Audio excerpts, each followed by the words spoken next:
obnova laboratorija za biotehnologijo vam zdaj ponuja več raziskovalnih možnosti. Lahko boste opravljali več in zahtevnejših raziskav, pa tudi v raziskovalno delo boste sprejemali gotovo več tudi študentov. Čeprav je potrebno naglasiti, da ste tudi do zdaj dosegali izjemne rezultate. Kaj vam to pomeni? Samoobnova? Ja, samoobnova nam predvsem pomeni prvič prostor za delo, prostor za boljše delo, bolj učinkovito delo, hkrati pa nadgradnja že obstoječim raziskavam. Se pravi, z obnovo nismo pridobili samo prostora, pridobili smo nove aparature, ki so, vsaj iz moje perspektive, pomembne za boljše raziskave, bolj napredne raziskave in predvsem na področjih, ki jih zdaj pač nismo mogli izvajati oziroma smo iskali povezave v tujini.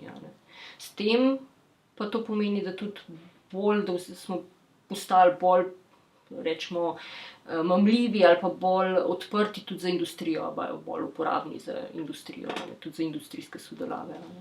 Se lahko zdaj primerjate recimo z drugimi referenčnimi laboratoriji, recimo, ne vem, z vašimi kolegi po svetu, ja, in tudi koliko vam to omogoča neko konkurenčno prednost, recimo glede nekaterih? Absolutno, že do zdaj mislim, da opremljenost naših laboratorijev v svetovnem merilu ni slaba.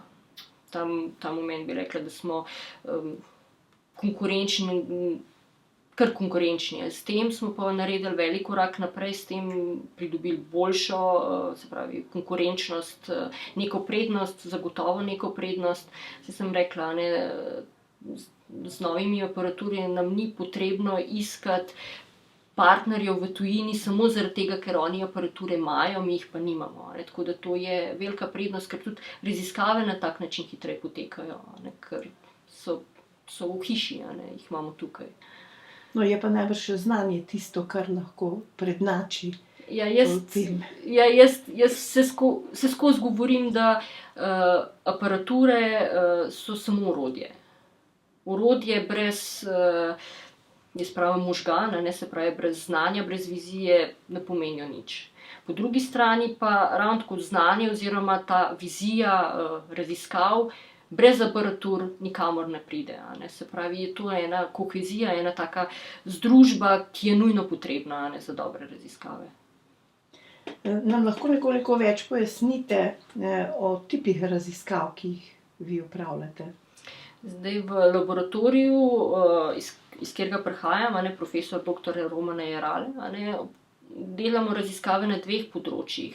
Eno je področje imunskega odziva človeka in te raziskave nekako so prišle zdaj toliko daleč, da prehajamo na raziskave imunoterapije, se pravi terapije raka, z tem znanjem, ki smo ga do zdaj pridobili, in pa razvijanje cepiv, modernih cepiv, varnejših cepiv, tako da to je en korak, ena veja raziskav na tem področju iz tega našega oddelka, druga veja raziskave pa sintezno-biološke raziskave, to so pa izjemno nova veja, ki je v svetu se še razvija in tam smo pa res, lahko rečem, kar pri vrhu in smo svetovno prepoznani. In to so pa raziskave iskanja novih proteinskih materialov, novih proteinskih oblik, ki jih mi lahko naprej napovemo. Zakaj je to dobro? Predvsem na ta način, s temi novimi oblikami proteinskimi, dobimo možnost drugačne dostave zdravil, drugačne oblike pakiranja, se pravi zdravil. To je nekako to vodilo, kako uporabiti nove strukture tudi v korist človeka.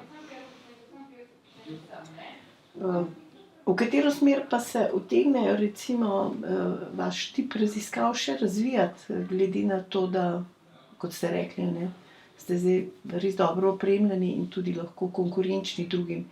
Se pravi, da lahko več ponujate, iščete nove partnerje za raziskave v svetu namreč. Ja, v